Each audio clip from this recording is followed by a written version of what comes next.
오늘 우리가 함께 은혜 받을 하나님 말씀은 에베소서 4장 25절 말씀부터 32절 말씀까지입니다. 그런즉 거짓을 버리고 각각 그 이웃과 더불어 참된 것을 말하라. 이는 우리가 서로 지체가 됨이라. 분을 내어도 죄를 짓지 말며 해가 지도록 분을 품지 말고 마귀에게 틈을 주지 말라. 도둑질하는 자는 다시 도둑질하지 말고 돌이켜 가난한 자에게 구제할 수 있도록 자기 손으로 수고하여 선한 일을 하라. 무릇 더러운 말은 너희 입 밖에도 내지 말고 오직 덕을 세우는 데 소용되는 대로 선한 말을 하여 듣는 자들에게 은혜를 끼치게 하라. 하나님의 성령을 근심하게 하지 말라. 그 안에서 너희가 구원의 날까지 인치심을 받았느니라. 너희는 모든 악독과 노함과 분냄과 떠드는 것과 비방하는 것을 모든 악의와 함께 버리고 서로 친절하게 하며 불쌍히 여기며 서로 용서하기를 하나님이 그리스도 안에서 너희를 용서하심과 같이 하라. 아멘. 한 사회의 공동체나 교회가 그 다양성 또 통일성이 있습니다. 이것을 말할 때 샐러드를 비유하여 말하기도 합니다. 샐러드를 만들 때 각 재료들의 특성이 있어요.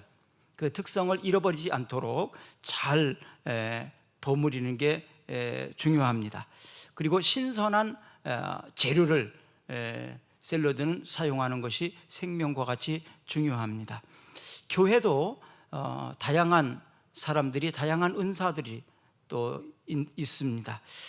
그런데 무엇보다도 중요한 것은 신선함, 바로 거룩함입니다. 하나님 앞에서 올바르게 사는 삶이라고 말할 수 있습니다. 요즘 세상이 많이 시끄럽고 세상에 많은 사람들이 분노하고 있습니다.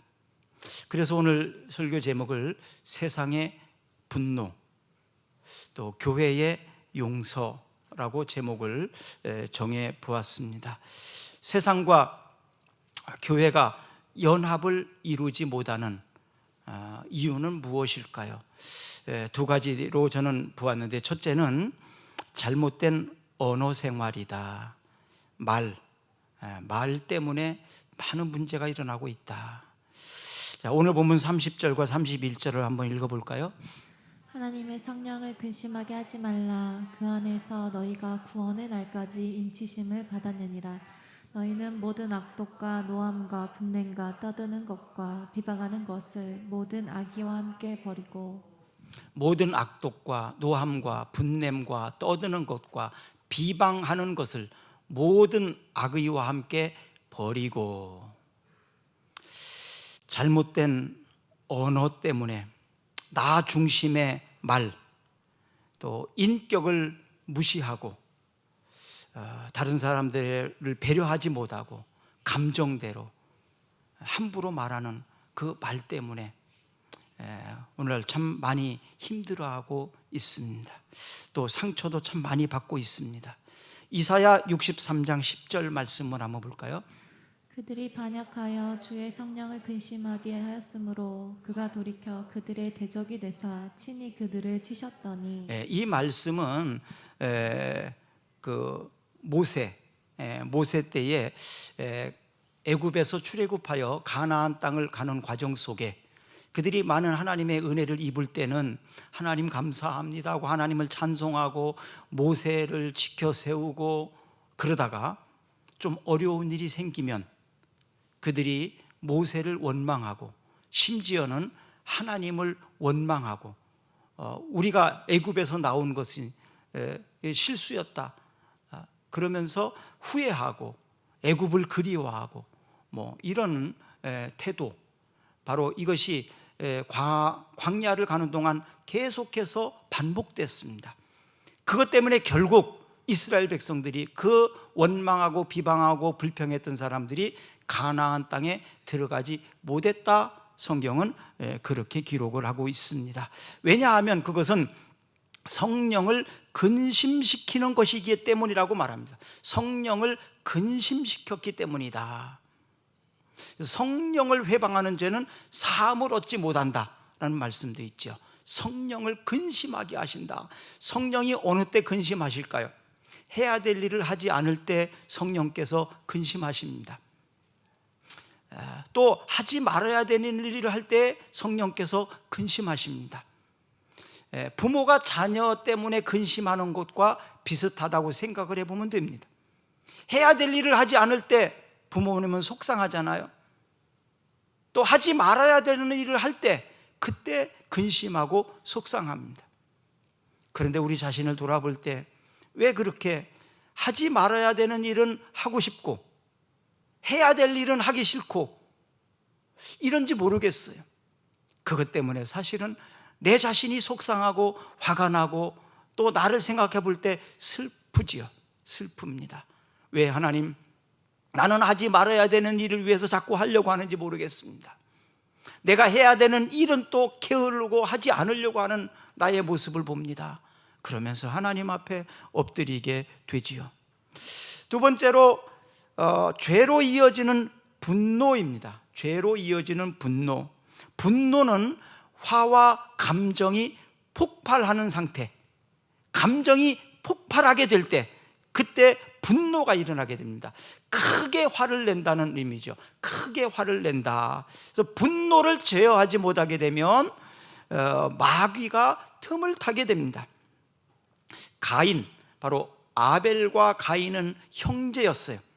그런데 아벨의 예배는 하나님이 받으시고 가인의 예배를 받지 않자 하나님을 향한 분노가 자기 동생을 살해하는 최초의 살인자가 되고 맙니다.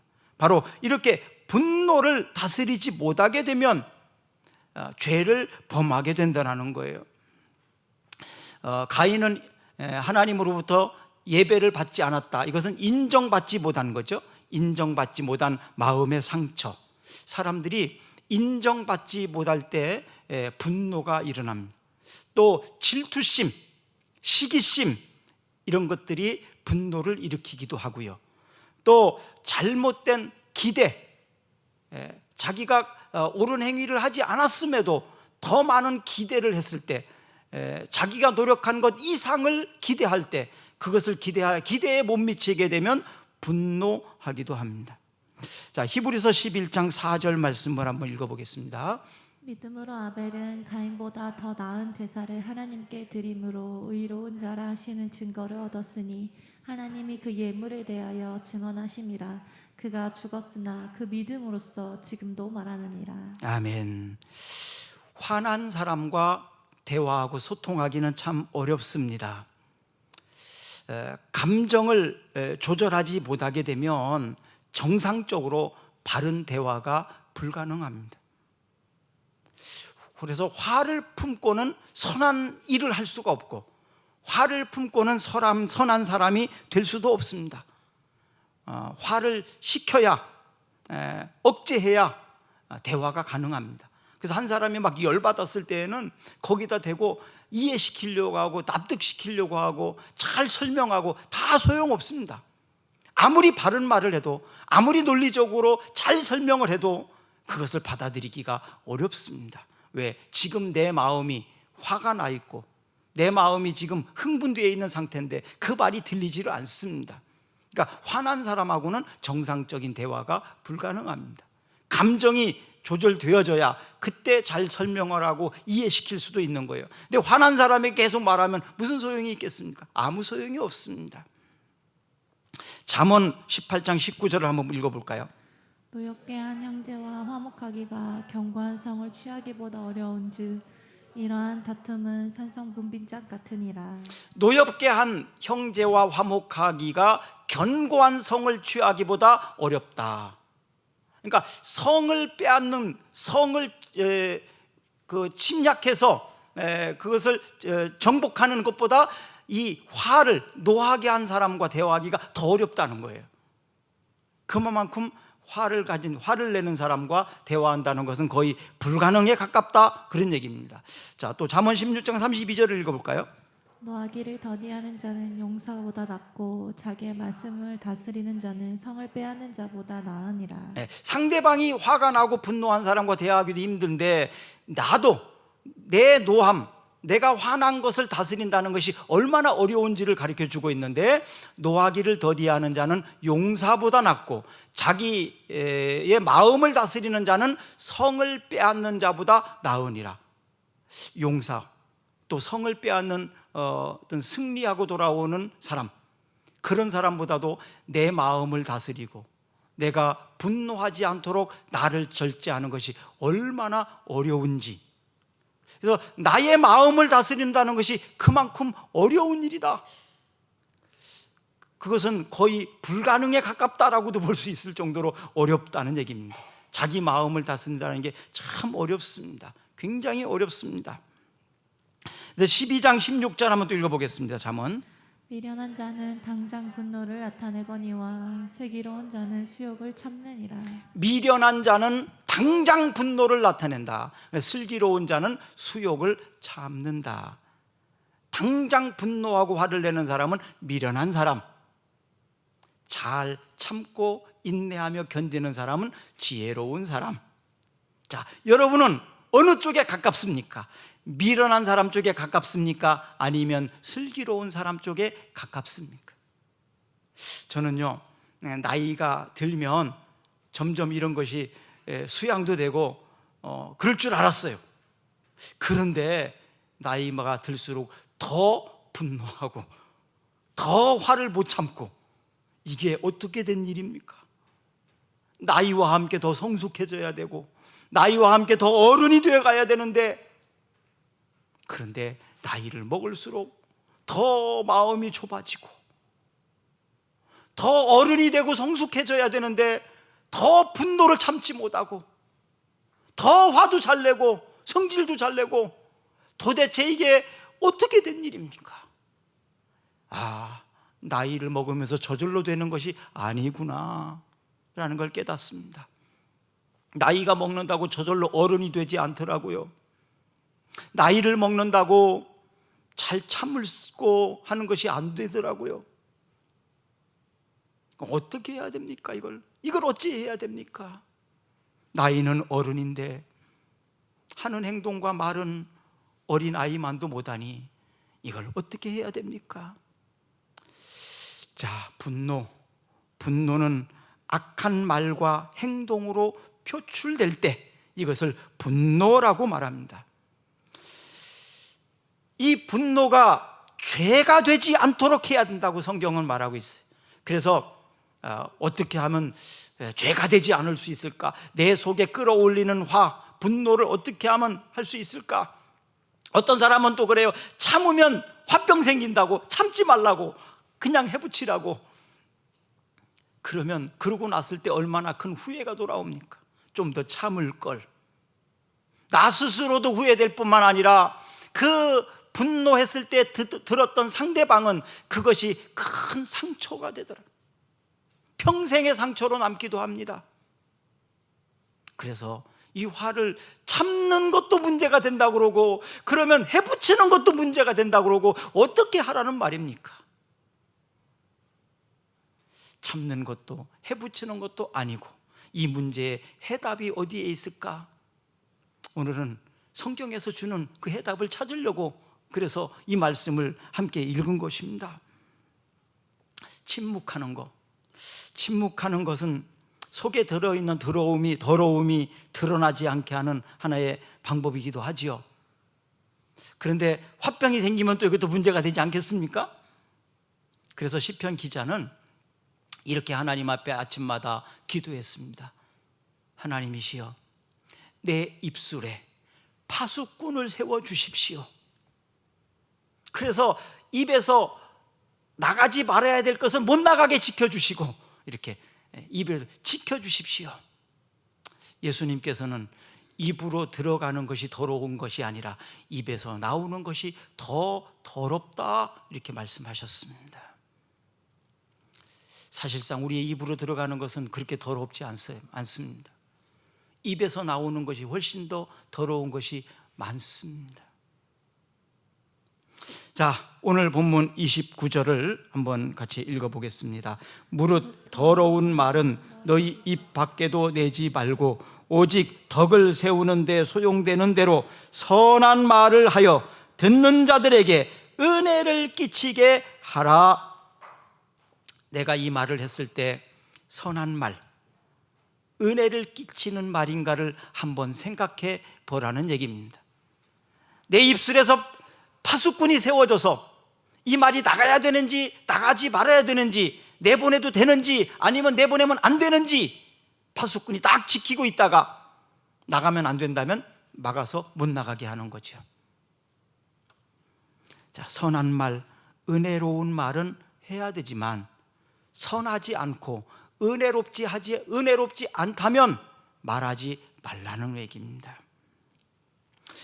더러운 말이라고 했어요. 29절 무릇 더러운 말은 이렇게 돼 있어요. 더러운 말은, 이것을 원어로 다른 것으로 이렇게 번역해 본다면 상한 말입니다. 상한 말, 변질된 말, 이런 뜻이에요.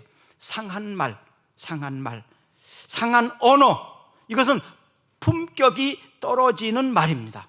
품격이 떨어지는 말, 또 가치가 없는 말, 가치 없는 말, 그리고 마음을 상하게 하는 거, 다른 사람의 감정을 상하게 하고 기분 나쁘게 하는 말, 뭐 이런 것들입니다.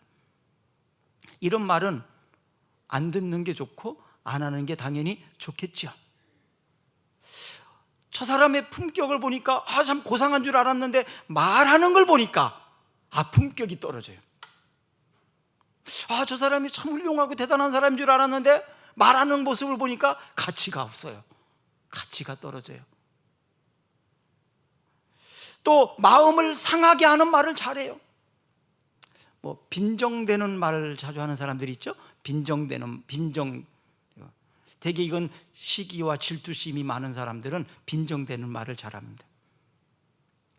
가치를 막 상대까지도 떨어뜨립니다. 칭찬해주고 인정해주고 그렇게 해야 되는데 그것을 오히려 가치를 떨어지게 만들어요. 감정을 상하게 하는 말을 잘하는 사람들이 있어요. 이게 은사처럼 하는 사람이 있어요. 은사처럼. 어떻게 그렇게 상대방의 마음을 휘협하고 상대방을 마음 상하게 하고 기분 나쁘게 하는지 모르겠어요. 같은 말도 기분 나쁘게 하는 사람들이 있더라고요. 똑같은 말도 기분 나쁘게 해요. 칭찬도 기분 나쁘게 하고 격려인데도 기분 나쁘게 하는 사람들이 있어요. 그래서 이런 말이 있잖아요. 얼굴 예쁜 여자하고 살지 말고 말 잘하는 여자하고 살으라고. 말을 잘하는 게 얼마나 중요한지 몰라요. 말 잘하는 것이, 말을 예쁘게 하는 사람, 말을 참 잘하는 사람. 여러분은 어떤 사람입니까? 내가 말했을 때 상대방의 태도가 어떻게 돌아옵니까? 반응이 어떻게 돌아옵니까? 나는 그런 뜻으로 말하지 않았는데 그 사람이 다른 뜻으로 알아들을 때가 많았다고 생각이 된다면 지금 여러분들이 잘못 말하는 사람입니다. 내 의도는, 내 마음으로는 그런 의미가 아닌데 상대방 기분 나쁘다고 성질난다고 화를 낸다면 그것은 지금 내가 말을 잘못하는 거예요. 그랬기 때문에 말을 전하는 그 곳에서 변질이 된 거예요. 상한 겁니다, 말이. 자, 더러운 말은 상한 언어입니다.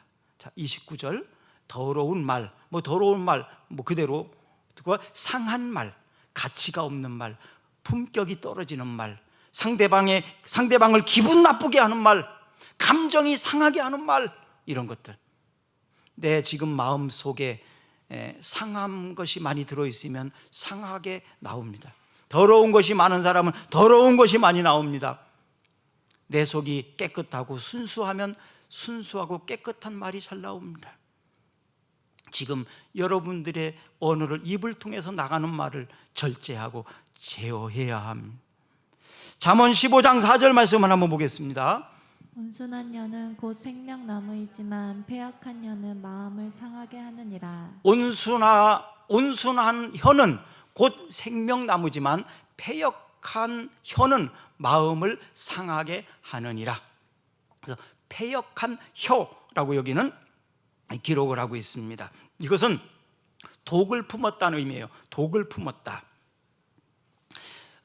독이 상대방에 들어갈 때 그것이 안으로 들어가게 되면 문제가 됩니다.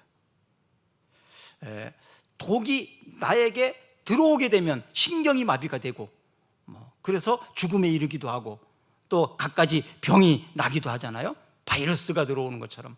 그래서 독을 온 몸에 퍼지게 만드는, 그래서 그 독 때문에 죽음에 이르게 만드는 것이 바로 이 독입니다. 에베소서 4장 26절과 27절 한번 읽어볼게요. 분을 내어도 죄를 짓지 말며 해가 지도록 분을 품지 말고 마귀에게 틈을 주지 말라. 자, 오늘 본문에서는 분을 내어도 죄를 짓지 말며 해가 지도록 분을 품지 말고 마귀에게 틈을 주지 마라, 이렇게 되어 있습니다. 마귀에게 틈을 주지 마라. 자, 의분이든 또 악한 분노이든 이것이 참 구분하기 애매한 때가 사실은 많아요. 내가 생각할 때 이건 의로운 화다라고 말하지만 그렇지 않은 경우도 참 많습니다. 그래서 의분이든 또 악한 분노이든 어쨌든 이것은 문을 여는 것과 같아요. 내가 화를 냈다는 것 자체는 문을 여는 것과 같아요. 문이 열려 있으면 어떻습니까? 겨울에 문틈이 조금만 있어도 찬바람이, 찬 공기가 싹 들어와서 온몸을 차갑게 만듭니다. 그래서 문틈처럼 이렇게 틈을 낸다는 얘기예요. 그 틈 사이로 누가 들어오느냐? 마귀가 들어온대. 내 마음의 문이 살짝 열려 있으면 그 틈 사이로 차가운 바람이 아니라 마귀가 들어온다고 분명히 기록하고 있지 않습니까? 그러면 그 사이로 마귀가 들어와서 어떻게 됩니까? 이 틈을 원어로 보면 토포스로 되어 있거든요. 토포스, 이것은 뭐냐면 거주할 공간이라는 의미예요. 거주하는 공간, 또 거주하는 장소, 이런 의미예요. 그러니까 이 마음의 틈이 그 틈 사이로 싹 들어와서 내 마음에 누가 있는 거예요? 마귀가 들어온다는 거예요. 마귀 사단이가 빈틈을 이용해서 내 마음 속에 들어와서 거주하게 된다는 겁니다. 거주하게 된다. 거주할 장소를 찾다가 싹 열려 있으면 싹 들어간다, 그런 의미예요. 이 말씀의 의미가. 요한계시록에 보면 볼지어다 내가 문 밖에 서서 두드리노니 누구든지 내 음성을 듣고 문을 열면 내가 그에게로 들어가 그와 더불어 먹고 그는 나와 더불어 먹으리라. 이건 주님이 하신 말씀이죠. 누구든지 내 음성을 듣고 문을 열면 내가 그에게로 들어가, 이렇게. 예수님은 문 밖에 서서 두드립니다. 문을 열어달라. 그래서 내가 마음의 문을 열고 예 주님 오십시오, 어서 오십시오, 이렇게 영접하면 주님은 우리 마음속에 들어오십니다. 그래서 요한복음 1장 12절에 보면 영접하는 자, 곧 그 이름을 믿는 자들에게는 하나님의 자녀가 되는 권세를 주셨다. 그래서 영접한다는 것은 문을 열고 들어오십시오, 그런 의미거든요. 그래서 예수님 내 마음속에 들어오십시오 하면 예수님이 들어오셔서 나와 함께 더불어 먹고 나와 함께 산다, 그런 얘기예요.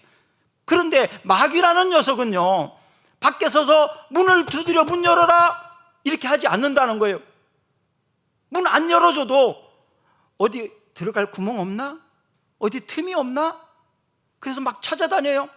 찾아다니다가 문 틈이 살짝 있으면, 들어갈 만한 공간이 있으면 싹 들어가서 들어오라고도 하지 않았는데, 예수님은 문을 두드려서 들어오라고 하시면 들어온 거고, 근데 이 마귀라는 녀석은 내가 들어오라고 하지도 않았어요. 그런데 문틈만 있으면 그 빈틈 사이로 싹 들어온다, 이 말입니다.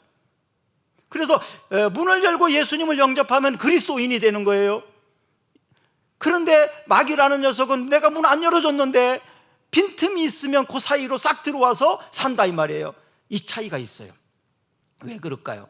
예수님은 인격적이죠. 그래서 나에게 오시는 이유는 나를 영생을 얻게 하고 생명을 얻게 하고 더 풍성한 삶을 살게 하기 위한 이유가 있어요. 근데 마귀라는 녀석은 어떻습니까? 도적과 같아요.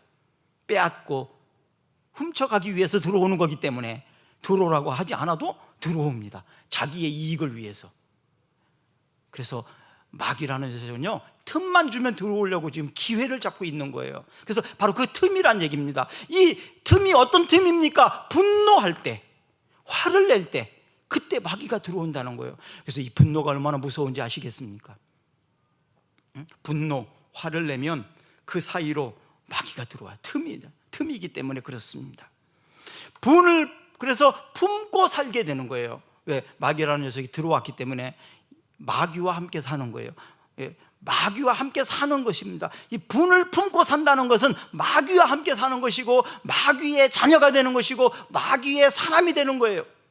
예수님이 내 속에 들어오시게 되면 그리스도인, 바로 예수 안에 있는 사람, 또 작은 예수, 이렇게 사는 거죠.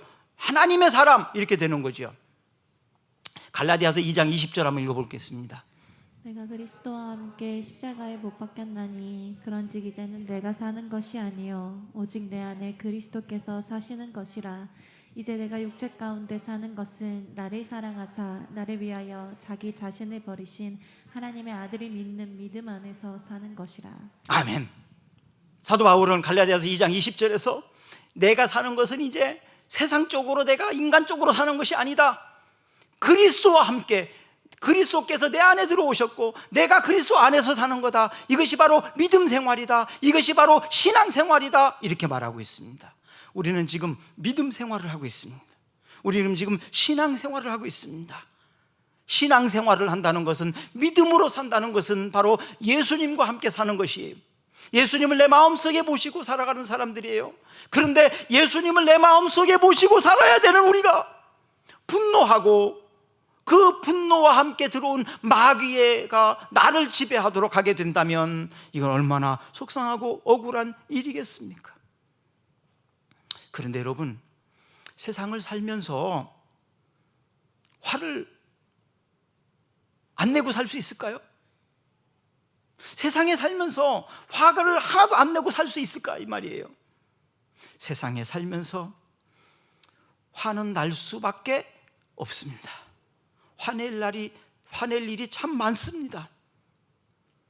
그런데 이건 지극히 자연스러운 일이지만 그 분노가 죄가 되지 않도록 해야 된다는 거예요. 그 분노를 방치해서는 안 된다는 얘기입니다. 왜냐하면 화는 화를 부르고, 화는 다툼을 부르고, 화는 죄를 부르기 때문에 그렇습니다. 그래서 화나고, 그럴 때 다스릴 수 있어야 돼요. 다스릴 수 있어야 돼요.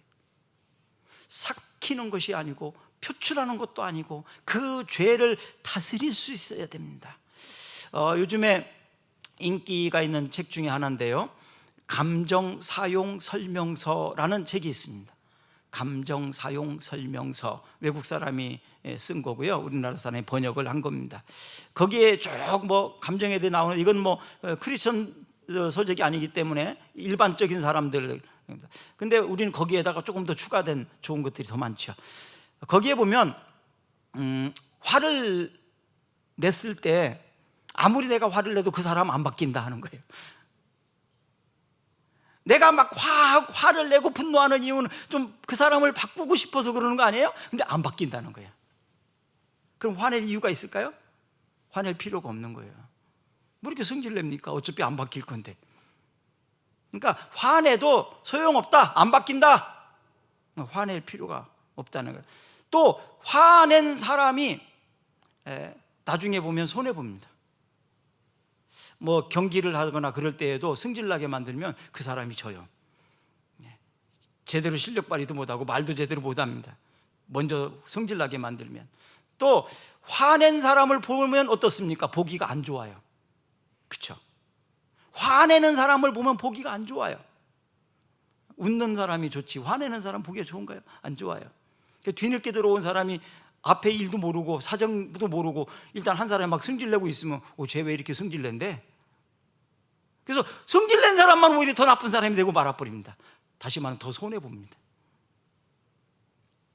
그래서 성질내지 마십시오. 그러면 성질낸 사람만 손해봐요. 성질내는 사람만 보기가 안 좋아져요. 보기가 싫어집니다. 그리고 화내도 안 바뀌어요. 화내도 안 바뀐다. 그럼 소용없는 거 아니겠습니까? 헛수고하는 거 아니에요? 자, 28절을 한번 또 읽어보겠습니다. 도둑질하는 자는 다시 도둑질하지 말고 돌이켜 가난한 자에게 구제할 수 있도록 자기 손으로 수고하여 선한 일을 하라. 자, 이제 조금 전환해서 남의 돈으로, 세금으로, 공금으로 선하고 좋은 일을 위해서 막 퍼부려고 하는, 섭주려고 하는 사람들이 있죠. 왜 그럴까요? 자신의 의의를 드러내고 싶습니다. 그것으로 내 의의를 드러내고 싶어. 내가 한 것인 것처럼 하고 싶어요. 그런데 다른 사람을 세워주고 선한 일을 하려면 어떻게 해야 되냐? 네 돈으로 해라. 네가 먼저 해라 이거예요. 네가 먼저 해라. 너의 것을 먼저 내놔라. 이것이 다른 사람을 세워주는 거예요. 나를 포기하는 거예요. 나를 희생하는 거예요. 비슷한 분노도 그렇습니다. 다른 사람을 먼저 변화시키려고 하지 말고 내가 먼저 변해. 지금 세상은 분노하고 있습니다. 특히 우리나라는 지금 크게 분노하고 있습니다. 서로 비방하고 남 탓을 합니다. 자신을 돌아보지 못하고 있어요. 나는 책임이 없습니까? 나는 책임이 하나도 없습니까? 우리 모든 사람이 따지고 보면 다 책임이 있더라고요. 남 탓을 하지 마세요. 비방하고 비난하지 마세요. 그러기 전에 먼저 자신을 탓하세요. 정치인들도 자기 탓을 해야 돼요. 자기 책임을 찾아내야 돼요. 언론인들도 자기 책임을 찾아내야 합니다. 우리는요, 특히 지도자들, 종교 지도자들은 바르게 가르쳤습니까? 우리 어른들은요, 청소년들이 그렇게 열광하면서 밖으로 나가는, 그렇게 좋아하는데 그거만큼 가슴을 뛰게 하는, 그만큼 흥분하게 하는, 그만큼 꿈을 가지고 하고 싶은 그런 것들을 주지 못한 것들에 대한, 인도해 주지 못한 것들에 대한 책임은 없습니까?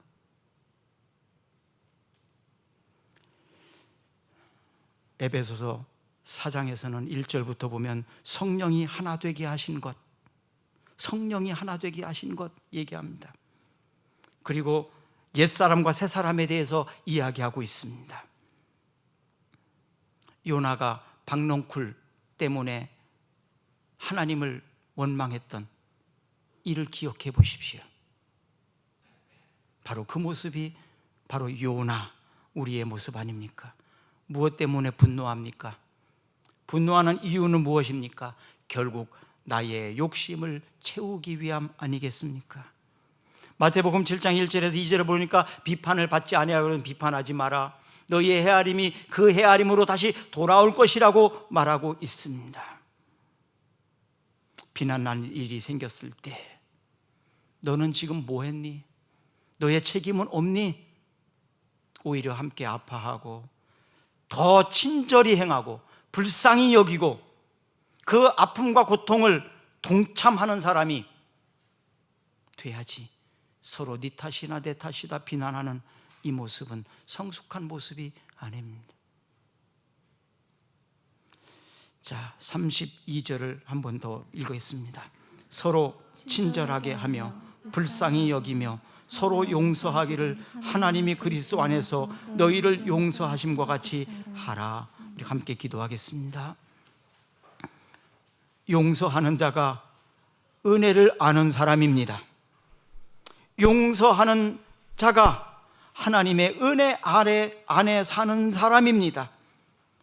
받고자 하는 대로 먼저 대접하라고 말씀하셨습니다.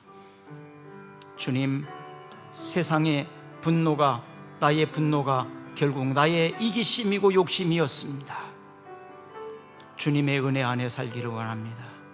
주님의 용서하심처럼 서로 용서하고 서로 불쌍히 여기고 서로 친절히 여기고 서로가 자기 자신의 책임을 먼저 생각하는, 그래서 배려하는 말, 상대를 높여주는 말, 상대의 이익을 먼저 챙겨주는 말, 가치 있는, 품격 있는 언어로 화합하는 우리의 삶이, 우리나라가 되게 해 주시옵소서.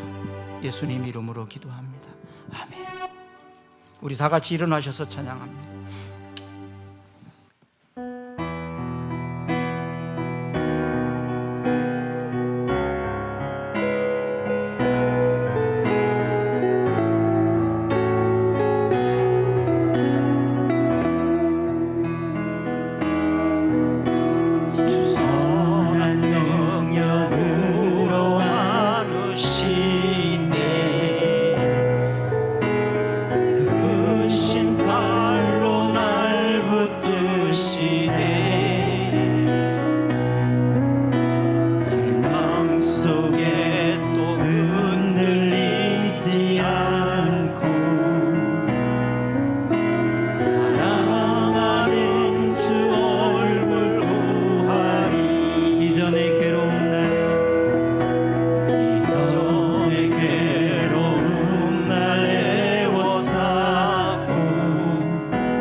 이제는 우리를 위해 십자가에 달려 그 큰 고통을 기꺼이 감당하신 우리 주 예수 그리스도의 은혜와 날마다 새롭게 용서하시는 하나님 아버지의 넓으신 사랑과 보혜사 성령님의 감동 감화 교통케 하시는 은총의 역사가 사랑하는 성도들이 분노를 다스리고 용서와 화목을 결단하고 돌아가는 아름다운 결심 위에 영원히 함께 하시기를 간절히 축원하옵나이다.